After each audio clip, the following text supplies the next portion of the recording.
ही बर्फी तुम्ही बघताय केवढी सॉफ्ट आणि केवढी मस्त एकदम मार्केट सारखी बर्फी तयार झालेली आहे। आता तुम्ही विचार करणार की ही बर्फी खूप काही जिन्नसपासून तयार झालेली आहे, तर तसं काहीच नाहीये। ही बर्फी बनवायला फक्त 3 आणि 3च गोष्टींची मला गरज लागली, ते पण एकदम घरच्या घरी मार्केट सारखी बर्फी तुम्ही बनवू शकता, ते पण एकदम झटपट आणि कमी वेळात। शिवाय ही बर्फी कोणालाही बनवता येईल, म्हणजे बॅचलरला सुद्धा किंवा जे एक्सपिरियन्स आहे त्यांना तर ऑलरेडी ही बर्फी बनवता येईल आणि बॅचलरला सुद्धा बनवता येईल। तर रेसिपी सुरू करायच्या अगोदर जर तुम्ही अजून चॅनलला सबस्क्राईब केलं नसेल तर पटकन सबस्क्राईब करून घ्या, जेणेकरून मला सुद्धा मोटिवेशन मिळेल आणि तुम्हाला नेक्स्ट व्हिडिओ कुठला पाहिजे आहे, कुठली रेसिपी पाहिजे हे सुद्धा मला कमेंट करून सांगा। तर चला पटकन रेसिपीला सुरुवात करूया। तर सर्वात पहिले इथे मी घेतलेलं आहे पनीर तुम्ही इथे कोणत्याही ब्रँडचं घेऊ शकता। तर मी पनीर असे कट करून घेतले आणि ते आपल्याला हातानेच असे मॅश करून घ्यायचे, म्हणजे आपल्याला असे चुरून घ्यायचे, थोडेसे जास्त असे मॅश पण करायचे नाहीयेत। तर हे बघा ज्या प्रकारे मी अशी चुरते त्या प्रकारे त्याचा चुरा करून घ्यायचा आणि हे मिक्सरला अजिबात लावायचं नाहीये। मिक्सरला लावलं तर आपलं पनीर आहे ना पूर्ण असं एकदम मॅशी होऊन जाईल। तर हे बघा अशा प्रकारे हलक्या हाताने ना सर्व पनीर मी इथे चुरा करून घेतलेला आहे। तुम्ही बघू शकता एकदम असं रवाळ आणि दाणेदार आपला पनीर असं दिसतंय। आता इथे मी घेतलेली एक कढईमध्ये मी घालून घेते थोडंसं मिल्क पावडर तुम्ही तुमच्या चवीप्रमाणे कमी जास्त इथे करू शकता, त्याचा काही प्रॉब्लेम नाहीये। आणि आता इथे मी घेतलेलं आहे कंडेन्स्ड मिल्क, जे मार्केटमध्ये मिळतं, पण मी हे मार्केटमधून आणलेलं नाहीये, मी हे घरीच बनवले। आणि त्याचबरोबर कंडेन्स मिल्क रेसिपीची लिंक जी आहे ती मी डिस्क्रिप्शन बॉक्समध्ये टाकलेली, तुम्ही तिकडे जाऊन बघू शकता। सध्या सण सुरू झालेले आहेत आणि कंडेन्स मिल्क शिवाय कोणताही गोड पदार्थ अपूर्ण आहे। तर आता हे कंडेन्स मिल्क आपल्याला मिल्क पावडर बरोबर छान असं मस्त मिक्स करून घ्यायचे आणि याच्या गाठी अजिबात झाल्या नाही पाहिजे, म्हणजे थोड्याफार झाल्या तरी चालतील पण जास्त अति झाल्या नाही पाहिजे। तर हे बघा मी अशा प्रकारे जेवढ्या आहेत गाठी तेवढ्या सर्वपणे काढायचा प्रयत्न करते। तर अशा प्रकारे सर्व तुम्ही बघू शकता आता आपल्या गाठी ऑलमोस्ट निघालेल्या आहेत। तर अशा प्रकारे हे मिल्क पावडर आणि कंडेन्स मिल्क आपल्याला पहिले 2 ते 3 मिनिटं असंच कंटिन्यू शिजवून घ्यायचे। आता यामध्ये आपल्याला घालायचे बारीक केलेला पनीरचा चुरा, त्याचबरोबर थोडीशी वेलची पावडर। आता हे सर्व घातल्याच्या नंतर आपल्याला पुन्हा एकदा हे व्यवस्थित सगळं आपलं मिश्रण जे आहे ते मिक्स करून घ्यायचे।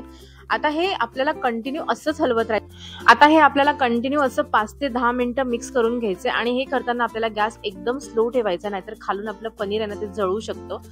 जोपर्यंत पनीरचं मिश्रण जे आहे ते कढई किंवा पॅन पासून सेपरेट होत नाही तोपर्यंत हे आपल्याला कंटिन्यू असंच हलवत राहायचे। अजूनही आपल्या अशा इन्स्टंट आणि झटपट अशा पटापट रेसिपी आता स्वरूपास किचनला तुम्हाला पाहायला मिळणार आहे, त्यामुळे स्वरूपास किचन कंटिन्यू बघत राहा। तर हे बघा तुम्ही बघू शकता हळूहळू पनीरची कन्सिस्टन्सी जी आहे ती थोडीशी अशी पॅन पासून म्हणजे आपल्या कढईपासून अशी सेपरेट होते। तर हे थोड्या वेळाने आपले बॅटर जे आहे ते एकदम असं थिक होणार आहे, पण हे तुम्हाला असं कंटिन्यू हलवायचं आणि हे सोडून तुम्हाला कुठेही जायचं नाहीये। तर फायनली आपलं कलाकंदचं बॅटर जे आहे ना ते तयार झालेलं आहे। हे बघा बऱ्यापैकी इथे ना ह्याने कढई सोडलेली आहे, या बॅटरने अजिबात खाली चिकटत नाहीये, मी बघू शकता इथे। तर आता आपण बॅटर हे ना काढून घेऊया आणि आपण हे एका ट्रे मध्ये आपल्याला सेट करायला ही बर्फी ठेवायची। तर त्याकरता इथे मी पूर्व तयारी केली होती। तर एक ताट घ्या, त्याला थोडंसं तुपाने असं ग्रीस करून घ्या आणि त्यावर बटर पेपर पसरवून घ्या, जेणेकरून आपली बर्फी जी आहे ती त्यामध्ये आपल्याला सेट करायला एकदम इझी जाईल आणि बाहेर काढायला सुद्धा इझी जाईल।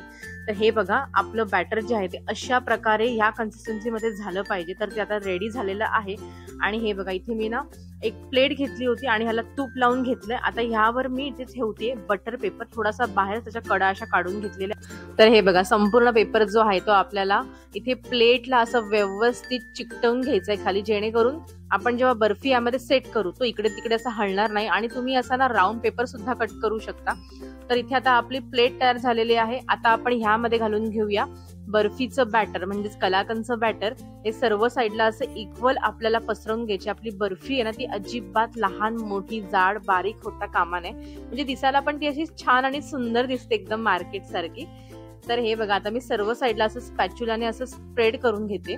जर तुमच्याकडे स्पॅच्युला नसेल तर तुम्ही इथे हाताने सुद्धा स्प्रेड करू शकता, फक्त हाताला पहिले ना थोडंसं तूप लावून घ्या, जेणेकरून ते पटकन इझिली स्प्रेड होईल आणि हाताला बॅटर चिकटणार नाही। आता ह्यावर मी घालते कलिंगडच्या बिया, त्याचबरोबर बारीक चॉप केलेले बदाम आणि थोडेसे पिस्ता. हे टोटली ऑप्शनल आहे, जर तुमच्याकडे असेल तर तुम्ही घाला, ह्याच्यापैकी जे पण असेल ते. असं काही ना काही सर्वच घातलं पाहिजे, पण माझ्याकडे होतं आणि डेकोरेशनला खूप छान वाटतं, त्याच्याकरता मी थोडंसं सर्व घालून घेते.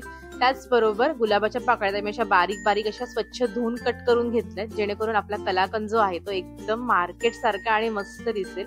आणि हा, तुम्ही यावर जर तुमच्याकडे सिल्वर वर्क जर असेल मार्केटमध्ये जशी असते मिठाईवर तशी, तर तुम्ही ती सुद्धा इथे वरतून लावू शकता, त्याने सुद्धा आपली बर्फी एकदम सुंदर अशी दिसते.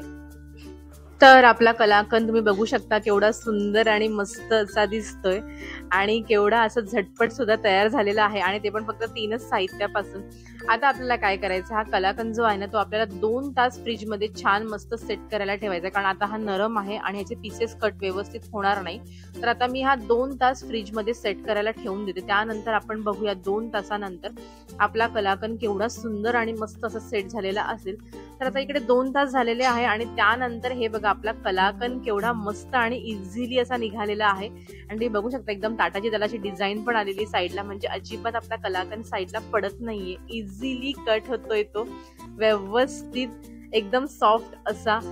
तर तुम्हाला आजची रेसिपी कशी वाटली हे मला कमेंट करून नक्की सांगा, आणि त्याचबरोबर पुढची रेसिपी कोणती करू हे पण मला सांगा, सुचवा, जेणेकरून मी त्या रेसिपी करायचा पूर्णपणे प्रयत्न करेन आणि तुमच्यापर्यंत पोहोचवेल. तर हा कलाकंद तुम्ही या गणपतीला नक्की बनवून बघा. तर चला, परत भेटूया अशा एका छान रेसिपी बरोबर. तोपर्यंत असं छान छान खात राहा आणि मेन म्हणजे स्वरूपास किचनला कंटिन्यू बघत राहा. अजून अशा पुढे छान छान रेसिपीज येणार आहेत स्वरूपास किचन वरती. चला, परत भेटूया.